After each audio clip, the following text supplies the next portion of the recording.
그 아이들이 묻는 것 중에 가장 많은 이야기가 엄마는 어떻게 나왔어? 뭐 그런 얘기 참 말을 생식에 대한 게 좀 어렵잖아. 그래서 그런 것들이 나오는데 뭐 자궁에 대한 거 예전에는 자궁을 이렇게 생각해서 너무 신기해. 재미있는 자궁미로 해서 자궁이 이렇게 돌아다닌다고도 생각해. 저도 아이도 이 작가의 책은 정말 관심 있게 기다리는 책인데요. 지난번에 소개해드렸던 닥터 K의 이상한 해부학 실험실에 이어서 이번에 신간으로 닥터 K의 오싹한 의학 미스터리가 나왔습니다. 이 책은 정말 재밌고 유익해요. 그 초등학교 전학년, 특히 고학년 친구들에게 정말 강추하는데요. 부모님들도 함께 이렇게 읽어보면 의학 지식이 상당히 생깁니다. 아이가 그 몸에 대한 관심을 기울이는 게 정말 중요하다고도 말씀을 많이 드렸는데, 이 책은 그 혹시 비문학을 좀 접근도 안 되고 싫어하는 그런 친구들에게 비문학 이런 정보 서적도, 교양 서적도 정말 재밌고 흥미진진하게 다가갈 수 있다는 것을 알려주는 그런 책입니다. 오늘 닥터 K의 오싹한 의학 미스터리 자세히 한번 소개해 드립니다. 이 책 해부학 실험실은 우리 몸 탐험서라고 되어 있잖아요. 어린이용으로 좀 쉽게 쓰여진 이런 의학서고요. 그리고 이번에 나온 이 책 오싹한 의학 미스터리는 얼핏 읽으면 그 궁금한 이야기 미스터리 같은 탐정물 같기도 하고, 그리고 판타지 소설 같기도 한데, 이건 의학에 기반한 팩트, 그리고 의학의 역사에 대한 이야기입니다. 아이들이 이제 최근에 같이 받아서 읽어보더니 초등 기간 내내 읽은 책 베스트 3 안에 든다라고 할 정도로 완전 빠져들었다고 하더라고요. 보통은 좀 재미없고 딱딱한 의학 정보를 아이들이 이렇게 접하면 이거 무슨 말인지 잘 용어도 이해가 안 되고, 그리고 일단 흥미를 가지지 못하잖아요. 근데 이 책은 읽다 보면 점점 아이들이 신기하기도 하고, 그리고 글체 자체가 워낙 웃기고 재밌어서 자꾸 빠져들게 됩니다.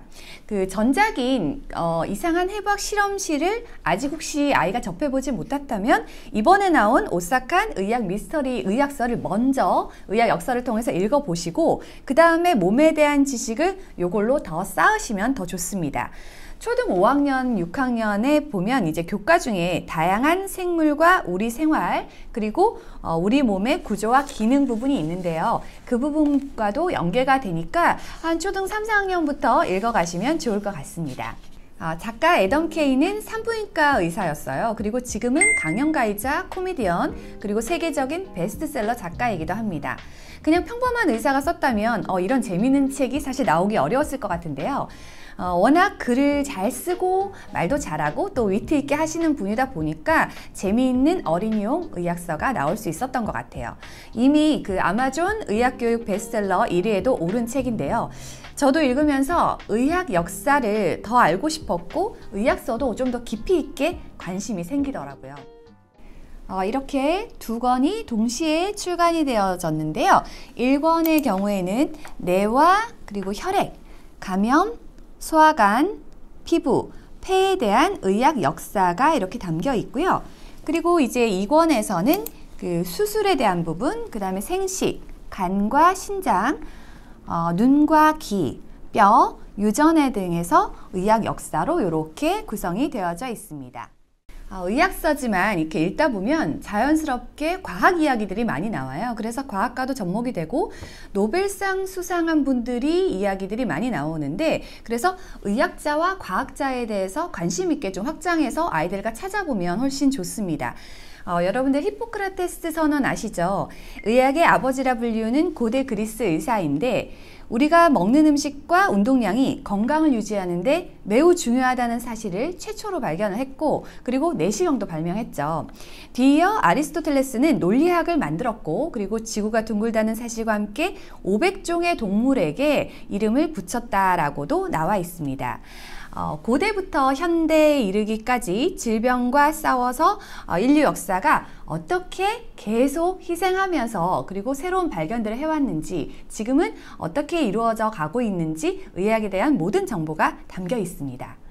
의학뿐만 아니라 지구과학, 화학, 그리고 유전학, 역사, 환경에 이르기까지 의학을 중심으로 한 다양한 이야기가 수록이 되어 있는데요. 고대에서 중세 그리고 현대까지 실제로 있었던 실화를 바탕으로 하기 때문에 더 놀라웠습니다. 작가가 여기에 그 중세라는 이름을 아이들에게 재밌게 왜 중세, 고대, 현대 이렇게 재미가 없어서 고대와 현대 사이에 껴있으니까 요거를 톡톡시대라고 하자라고 되어 있어요. 그래서 계속 중간에 톡톡톡톡 이렇게 나오는데 그 이야기도 굉장히 위트 있고 재밌었습니다. 그 마취제가 나오기 전까지 수술실에서 일어나는 이야기를 재미있게 풀어놨고요. 그리고 손을 씻지 않아서 분만할 때 산모가 굉장히 많이 죽었다는 걸 밝힌 헝가리 의사 이그나즈의 이야기.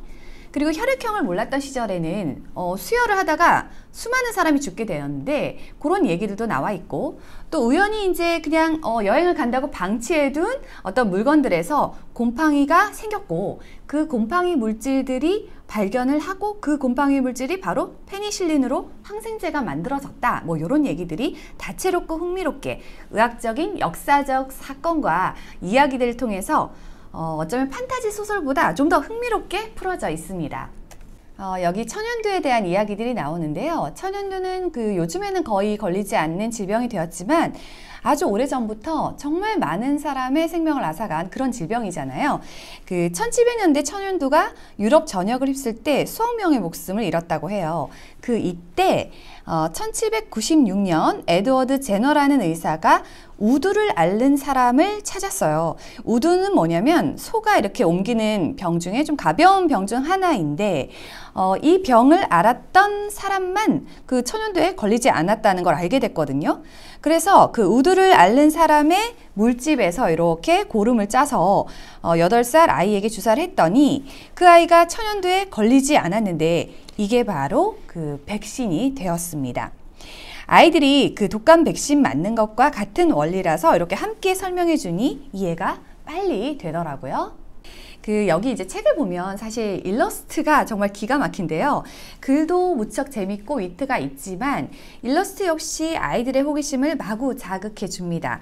그래서 이렇게 일러스트만 보고 있어도 어떤 얘기를 할지 궁금하고, 그리고 좀 내용도 이해가 되고, 그리고 아이가 보더니 일러스트에 그 어떤 부분들마다 너무 정확하게 핵심을 잘 집어냈다고 그런 얘기를 하더라고요.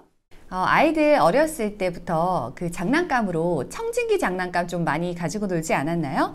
1816년 그 프랑스 의사 르네는 환자의 몸에 귀를 이렇게 바짝 갖다 대다가 그 신문지를 이렇게 말아가지고 환자의 몸에 대본 거예요. 그랬더니 몸속 소리가 더 선명하게 들렸던 거죠. 그래서 그 플룻 아시죠? 그 플룻 공방으로 가서 플룻 모양과 비슷하게 이렇게 처음에 만들었더니 그게 그 최초의 청진기가 되었는데, 저는 왜 플룻을 생각해냈을까 생각했는데 이분이 원래 플룻 공방을 하고 있었고 플룻 만드는 의사였대요. 그래서 그렇게 아이디어를 생각해냈고 직접 환자 몸에 다가가지 않아도 그 관을 통해서 이렇게 들었더니 그 소리가 더 선명했기 때문에 청진기가 발전했다고 합니다. 좀 재밌지 않나요? 그래서 저도 처음 듣는 의학 역사들이 참 많았는데요. 몸의 기능이나 의학 정보를 다 알려주기보다는 이렇게 아이에게 호기심을 좀 불러일으키고 이야기로 다가가서 역사를 통해서 의학을 들려주다 보니까 의학이 아이 입장에서 훨씬 가깝고 친숙하게 느껴지는 것 같더라고요. 아이들이 그 자신의 몸에 대해서 이해를 하고 알면 정말 유익함이 많은데요. 본인의 이제 신체기관에 대해서 관심도 생기고, 그리고 또 소중히 하는 마음도 생기고, 그리고 몸의 가치를 알다 보니까 스스로 좀 더 찾아보고 그런 부분도 있더라고요.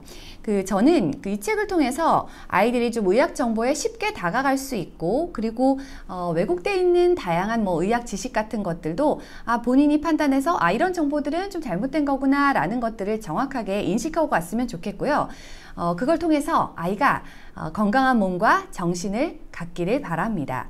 이 책은 그 인류의 역사이기도 하고요. 그리고 과학자와 의학자들이 사람을 위해서 어떤 치열한 노력들을 기울여 왔는지도 자세하게 알 수 있습니다. 의학을 아이가 진로로 선택하지 않더라도 모든 사람에게 의학의 기본 지식은 어느 정도는 알아야 할, 반드시 알아야 할 그런 정보잖아요. 그래서 아이들이 재밌고 또 흥미롭게 이 책을 통해서 몸에 대한 중요함과 더불어 의학 지식을 잘 쌓았으면 하는 바람입니다. 날씨가 갑자기 쌀쌀해졌습니다. 이때 특히 더 건강관리를 하게 되잖아요. 그래서 뭐 감기, 뭐 독감 이런 것들을 주의하게 되는데요. 이때 딱 맞춰서 나온 오늘 소개해드린 이 책이 여러분이 아이에게 이제 시기에 맞춰서 백신에 대해서도 알려줄 수 있고, 그리고 감염 정보에 대해서도 알려줄 수 있고, 질병의 위험성도 알려줄 수 있는데 그걸 굉장히 소프트하게 전달해 줄 수 있다고 생각합니다. 하찮은 손 씻기가 의학 역사에서 위대한 발견이 되어서 수많은 생명을 살렸다는 다양한 이야기 한번 나눠보시면 좋을 것 같습니다. 자, 오늘 소개해드린 닥터K의 오싹한 의학 미스터리는 이렇게 2권인데요. 오늘 특별히 이 2권을 모두 5분께 선물로 드리도록 하겠습니다. 열심히 한번 댓글로 참여해 보시고, 그리고 당첨이 혹시 안 되시면 저는 이 책을 꼭 사서 아이들이 자주 읽도록 해주시면 좋을 것 같습니다. 저는 의학 정보는 사실 좀 취약해서 아이한테 알려줄 정보들이 많이 없었던 것 같아요. 그리고 그게 팩트인지 자신이 없기 때문에 늘 찾아보게 됐던 것 같은데요. 이번 기회에 이 책을 통해서 또 이제 의학 도감 같은 것들도 같이 집에서 보면서 아이랑 함께 이제 몸에 대한 공부를 같이 해나가시면 좋을 것 같습니다. 아이에게 인체, 몸에 대한 의학 지식을 넘어서 인류사에 바라보는 시각까지 갖게 해줄 수 있는 그런 책이니까요. 이번 가을 독서는 이것으로부터 시작해 보시길 바랍니다. 아이들이 몸에 대해서 물어보면 정확히 잘 모르니까 그냥 얼버무릴 때가 많았거든. 그래서 학교에서 엄마 오늘 뭐 건강검진인데 소변검사 했어. 잘했어 이렇게 했어. 근데 이제 소변에 대해서 여기 이렇게 자세히 역사가 나와 있는데, 뭐 농도가 진하면 물을 더 마셔야 되고, 오줌이 뿌여면 뭐 냄새가 풍기고 하면 염증이 생겼다 이런 거 있잖아. 소변이 왜 만들어지고 실제 의학적으로는 어떤지, 소변량은 얼마나 되는지 이런 거 있잖아. 너 하루에 몇 번 화장실 가잖아. 근데 여기 봐봐, 소변은 뭐 신장에서 이렇게 만들어진대. 150리터래 뭐 이러면서 요거 가지고 설명도 해줘. 이렇게 같이 찾아보는 것만으로도 좋은 것 같다고 느낀 게, 얼마 전에도 이제 누가 아팠어. 그럼 그거를 이제 인터넷에 이제 검색을 한다? 근데 사실 잘못된 그런 정보들을 굉장히 많이 접하게 되고, 개인마다 다 사실 다르니까. 그래서 맞아, 좀 정확한 중심을 잡는 정보가 있으면 좋겠다라는 생각은 해봤거든. 맞아. 어떤 걸 정보를 찾아서 그게 진짠지를 모를 때가 정말 많잖아. 근데 이제 팩트로 의사가 쓴 책이니까 일단 믿음이 가고.